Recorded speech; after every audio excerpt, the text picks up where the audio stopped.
Што се однесува до делот на мандатот, ме радува фактот дека господинот Иванов рефлектирал и го исполни тоа што го очекував и во најавите претходни што ви кажав.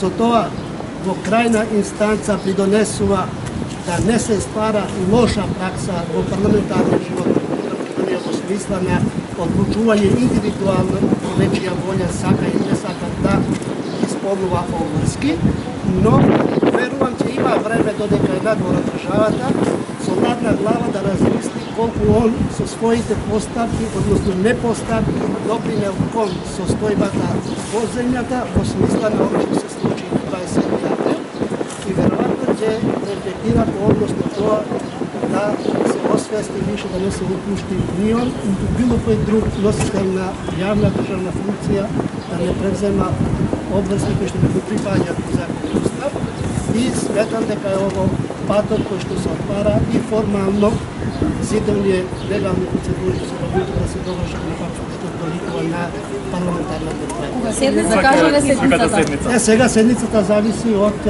мандатарот. Он сега имате ли некоја не треба да има тоа. Временска агенда агенда е пропишана со деловникот. Онај момент што добива материјал има. Дали на таа седница ќе ставите точка на дневен ред за локалните избори?